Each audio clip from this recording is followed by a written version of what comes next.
Time for some breaking news. No, I haven't gone back to the day job.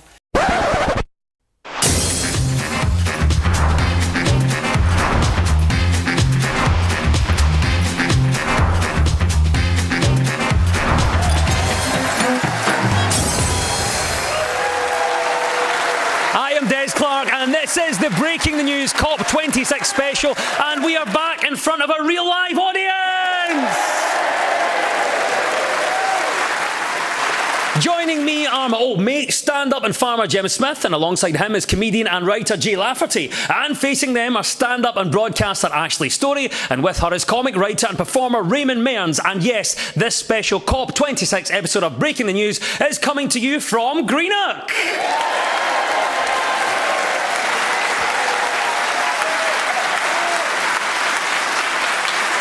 Now, of course, it was meant to be coming to you from Glasgow, but all the studios there are now Airbnbs. And the SNP has denied a series of adverts describing Scotland as a nation in waiting were about Scottish independence, which came as a surprise to many who just assumed they were about the bins.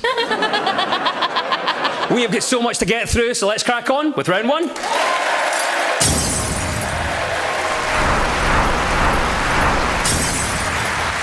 This is the Broken News round, where our teams have to guess the two stories that have been mashed together into one headline. So Jim and Jay, can you tell me what you think our first story is? 120 world leaders expected in Scotland, in Glasgow, many of them flying into watertight security, road closures and congestion. With Boris Johnson right at the heart of that. The Scottish Government has missed something called the World Leaders Summit with the Prince of Wales. Piles of rubbish are not what anyone wants this summit to be remembered for. Oh, well, there we go.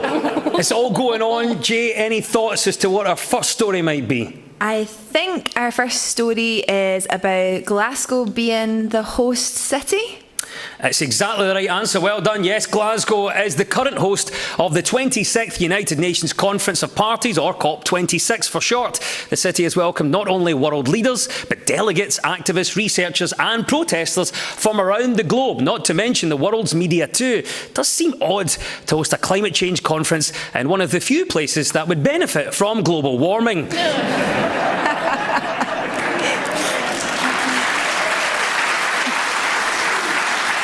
It's quite ironic when we were trying to reduce fossil fuels, we had it in a city which is very dependent on oil for cooking. Raymond Mearns, your home city of Glasgow and mine too, hosting COP26. How do you think we've done? Well, I think host is the operative term. I mean, I've just took £2,000 off a guy to sleep in my bath for a fortnight.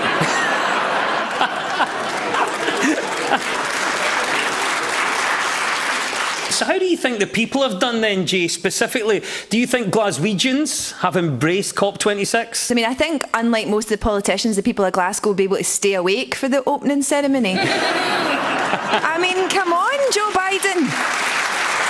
I'm not trying to be mean, right, but see if you saw Joe Biden on the kind of tills at Tesco, you'd go in the self-service, wouldn't you? You'd be like, oh... worried about Joe Biden, because he's made of cobwebs and sand mice, and I was very worried about him coming to Glasgow in case he blew away. So I've been doing CrossFit training, and I worked out I can carry 2 Joe Bidens if needs be. If there's an emergency, I can fling him over my shoulder and run out. And see, when they were doing that big security thing at the BBC Pacific Quay, and I brought that up, I got told to shush. So I think it's a helpful thing to know that at a pinch, Joe Biden starts blowing away, I can catch. Raymond Mearns, how do you think the people of Glasgow have embraced COP26? I love the bit where they were serving the square sausages in the full Scottish breakfast. I mean, talk about a weapon of mass destruction, right? I mean, I love a fried breakfast. There's nothing like a Scottish cooked breakfast, but it was like the bemusement of the people who were about to eat this stuff. And then when the lassie was explaining what everything is, and what's that? It's a square sausage. And what is it? Well, it's a sausage that's square. and what's this? It's a potato scone. And what's that? Well, it's a scone made out of potato. What is it with you? Just get it, don't you? Obviously, we know Glasgow's hosting COP26, but Jay, other towns or cities in Scotland could have hosted it. How do you think they'd have done? What would they have offered instead? Well, it should have been here, shouldn't it? It should have been Greenock, my hometown. Because the people of Greenock are a welcoming people, and as we got last year, we get the range. Right, we've got the range. It opened just after lockdown, and on opening day there was a wee guy arrested for shoplifting. Right?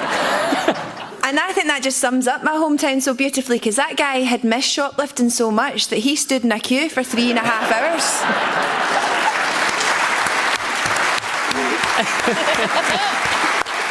That is commitment. I love that. Jim Smith, what do you think about this? Obviously, Glasgow was chosen to host COP26. It could have gone to another town or city in Scotland. What do you think somewhere else could have offered?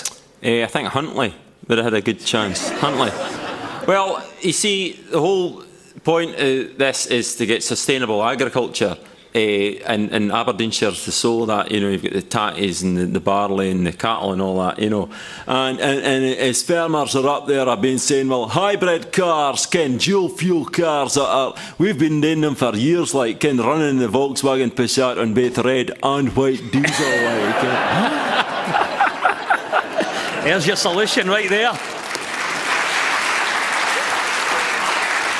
Yes, Jim and Jay, you get 2 points for that. It was, of course, the fact that Glasgow is the host city for COP26. So, Ashley and Raymond, what was the other story we were after? Is it just that there were lots of world leaders in Glasgow? Is that just the second story, that there was hundreds of them and they were all there and they were all just ganting about in Glasgow, having a great time doing whatever they like? Is that what it is, Des? Is the right answer.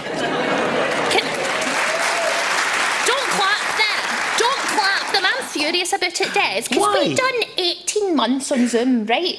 We done 18 months on Zoom. We managed it. We all managed to not spend an awful lot of fossil fuels flying jets into a city to have a conference face to face. But the world leaders will know I need to look in your eye before I pretend I'm not going to use that much petrol anymore. I don't understand it. If they had gone on Zoom, we could have had some classic moments. Imagine Joe Biden turned his face into a cat. And there we go. Absolutely the right answer. Well done, Ashley. Yes, around 120 world leaders came to the conference last week to be welcomed by Boris Johnson. They included US President Joe Biden, but Russia's Vladimir Putin and China's Xi Jinping were notable by their absences. And whilst not featuring at the negotiating table, First Minister Nicola Sturgeon was very much a presence throughout the summit. Boris Johnson's opening speech warned delegates that they will be judged by generations of children, some of whom haven't been born yet, although he is working on that.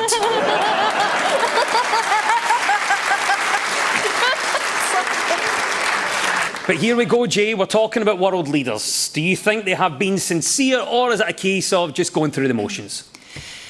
So I have an analogy.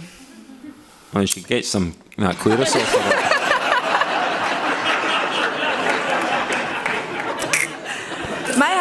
My husband promised me, right, that he was going to fix the grouting in our bathroom, and I firmly believed that he was sincere when he made that promise. I believed he would also like to see the grouting fixed in our bathroom. But it's been 2 years now, and the grouting in our bathroom resembles the Amazon rainforest. And we're about to move house, so now he's on a deadline, and every time I ask him about the grouting, he gets really defensive. And he talks about the fact that he is 100% going to do the grouting, and that he too wishes that he had done the grouting 2 years ago when the problem was a little bit easier to deal with. And then last week, he asked 2 friends round to talk about the grouting. And then he'd actually asked more friends, but they never turned up. And it turned out that the 2 that never turned up, they're the ones that actually have the grouting tools. And our house is on the market now, and the grouting's still not done, and I want to kill my husband. And that is essentially COP26.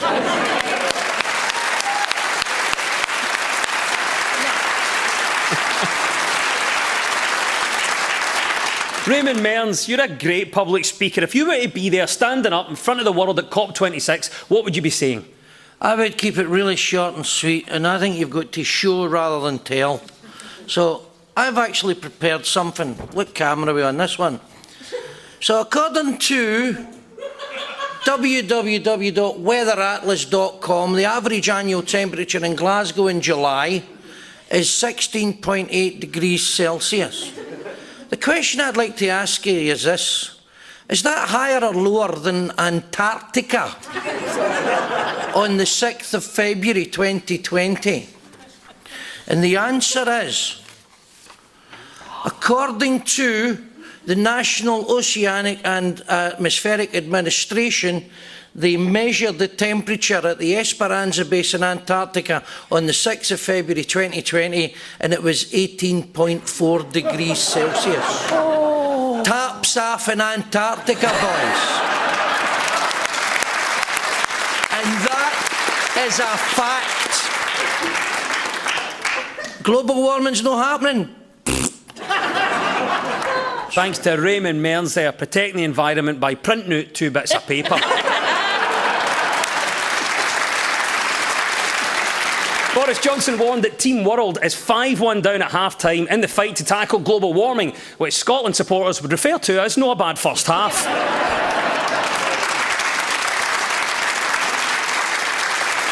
Yes, the various speeches and commitments by some of the world's leaders is the right answer, and at the end of the round, the teams are all square.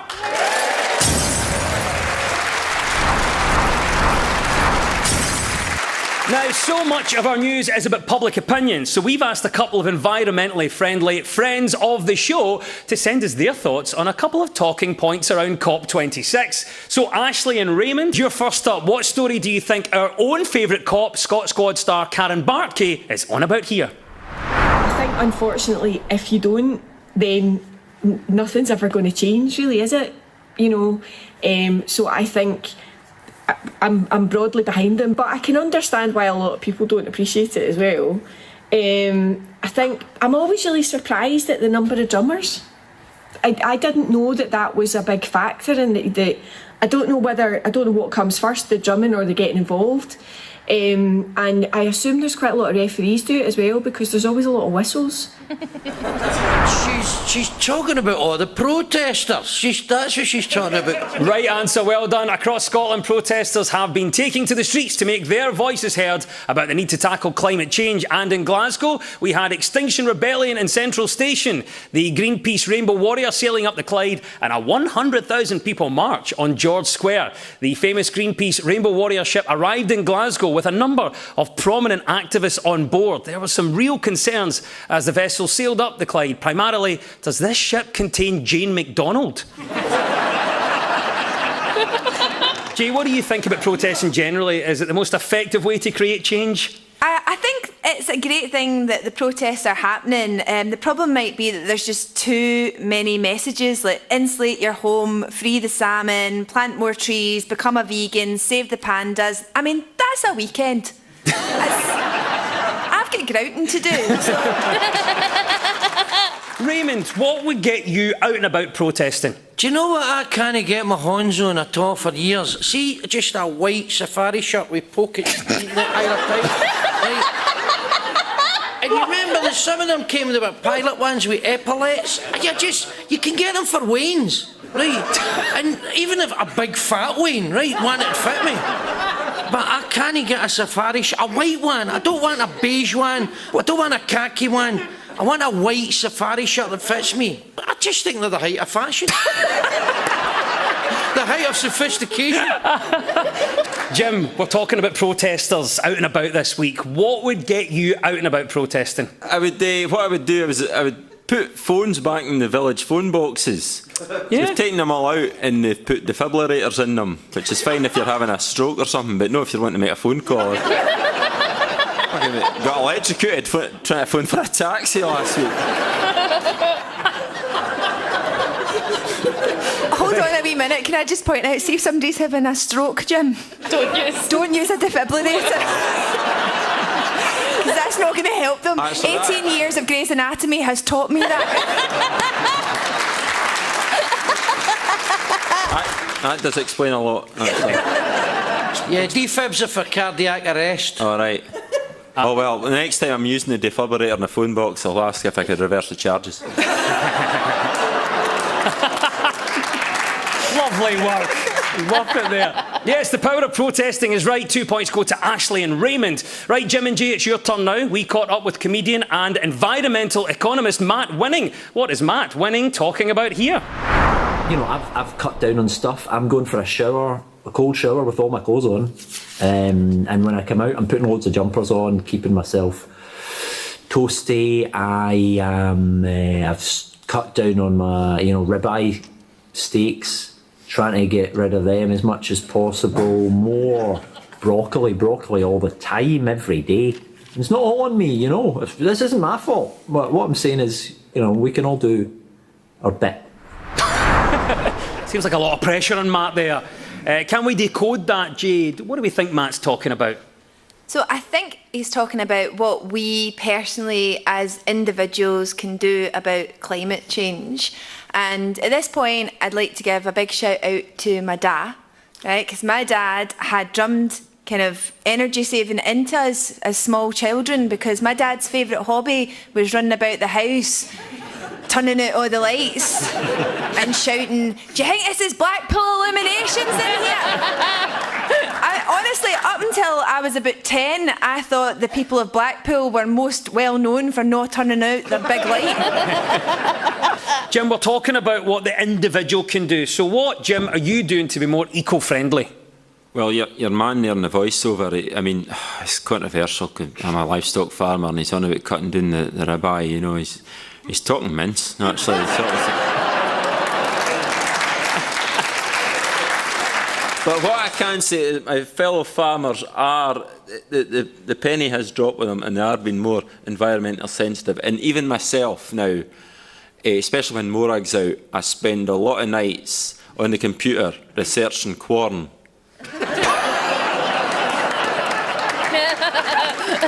There's Jim on Corn Hub. Every evening. Jay, do you think the onus should be on the individual for this? Yeah, I've stopped buying cheap fashion. I really like to invest now more in expensive, one-off expensive pieces, because that's green. And that's what I tell myself when I get my credit card bill in.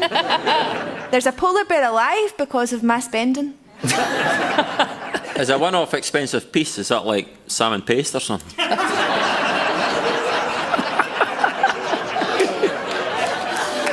Raymond, what are you doing? Raymond, the question is this: what are you doing to become more eco-friendly? I'm not cutting my grass, having a wash or anything, man. My house is just the one big carbon sink, baby. Ashley, what do you think about this idea that the onus is on the individual? What are you doing to be more eco-friendly? I'm more conscious of being more eco-friendly. I eat less red meat, not completely, Jim. I still do like to munch on your coos. I wish I hadn't said that out loud. The simplest way to cut meat and dairy from your diet is to put them in an Asda online order, and they will replace them with a jar of beetroot and a pair of socks.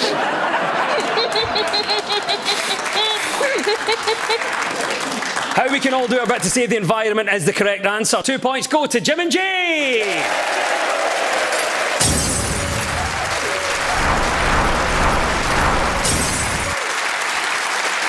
Now, this round is all about who's in the news. I will play you a clip of a mystery person who has a connection to COP26. All you have to do is tell me who it is. So, Jim and Jay, you're first this time. Who is this and why are they in the news? I don't know why people are listening to me. I don't know how long it will last. I just know that right now people are listening to me and I need to use that opportunity. Well, Jim, who do you think that is? It's Bjork.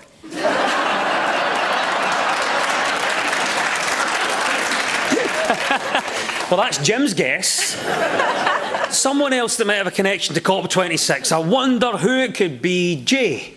I think it's wee Greta Thunberg. Yeah, well done. It is Swedish teen activist and climate campaigner Greta Thunberg. At the start of the conference, Greta Thunberg was filmed telling world leaders they could shove their climate crisis where the sun don't shine, which they have, Scotland.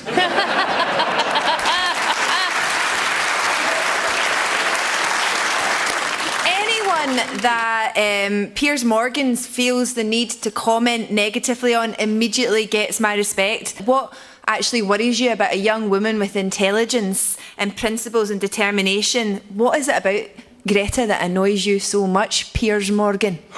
There you go.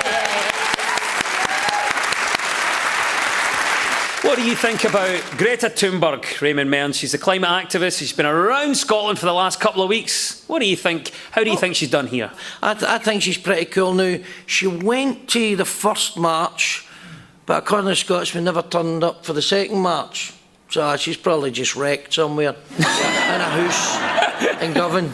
So you think she's fitted in well with Scottish life then? Absolutely, totally. I mean, Scottish, Swedish, it's all northern, we're all the same, all a bit depressed, a bit mad with a drink.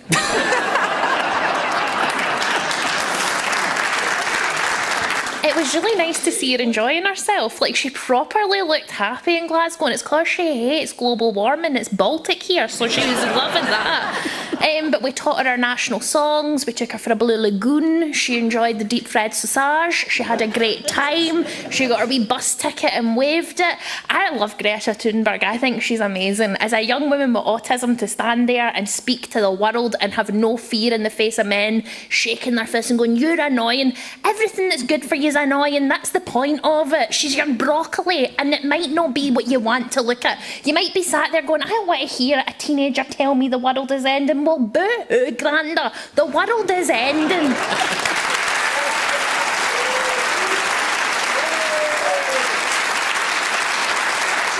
Jim, obviously we've got Greta Thunberg here. She is the foremost speaker now of climate change, I think, in the world. She first rose to prominence at the age of 15. Phenomenal stuff. What were you doing at the age of 15? Oh, well, I was probably a young farmer's barn dance out the back of a shed somewhere with 2 Unlimited, There's No Limits going banging away. I mean, the music was banging away. So 2 Unlimited was playing. You're embracing, you're getting to grips with your younger self. Yes. Not in that way. Finding myself. Finding yourself in a barn. Aye. Was it just yourself? Was anybody else there? No, was it just one Unlimited? There was 1,000 young farmers there, all related.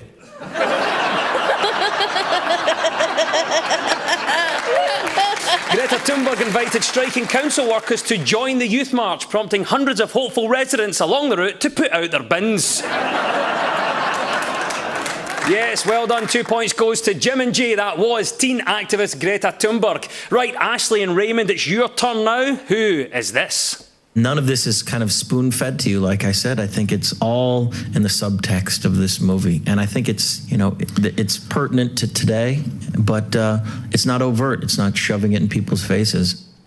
Ashley. It's a man who can get overt and shove it in my face.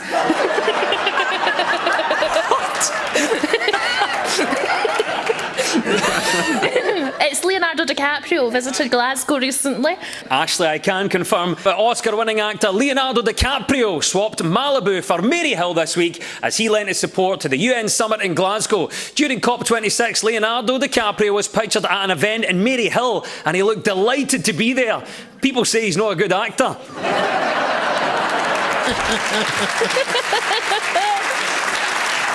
Raymond, we knew about the world leaders, we knew about the delegates, but have you been surprised that celebs and A-listers like Leonardo came to Glasgow? Nah, you know, it's just a shame we never brought the rest of the Ninja Turtles.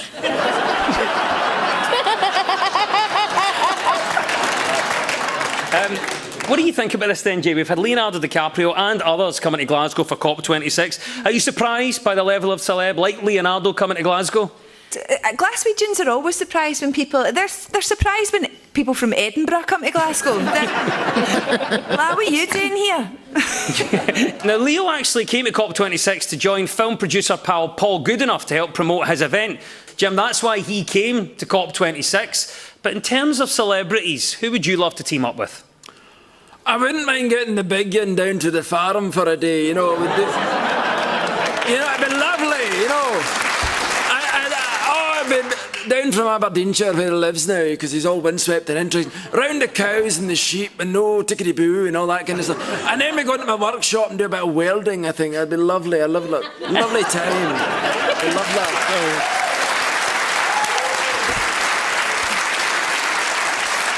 That was lovely and very unexpected. Great to hear Billy Connolly on Breaking the News. Oh, no, that wasn't Billy Connolly. Who was it? Sean Connery. Oh! Aye. Hollywood superstar Leonardo DiCaprio is the right answer. 2 points go to Ashley and Raymond.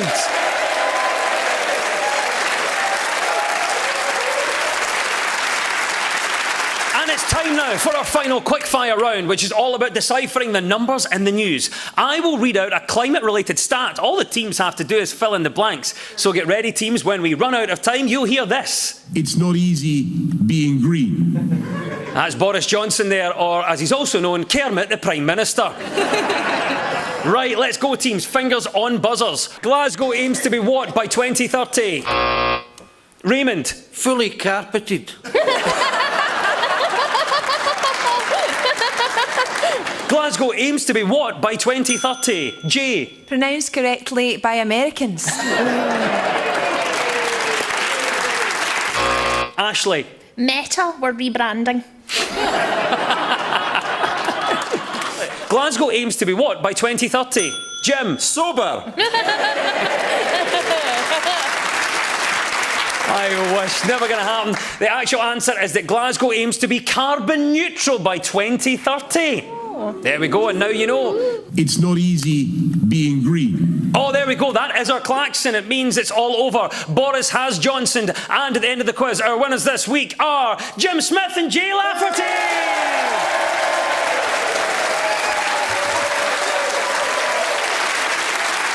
Just sneaked in at the end. Commiserations to our runners-up. Let's hear it for Ashley Storey and Raymond Mearns.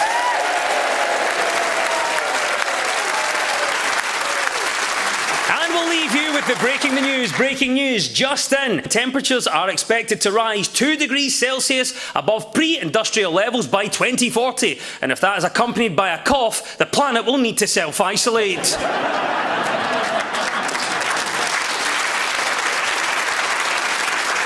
On Saturday, around 100,000 people took part in a march through Glasgow. Many wonder how you tell the difference between people marching to save humanity from total annihilation and people on a Glasgow walking tour. It's simple. One of those groups is enjoying themselves.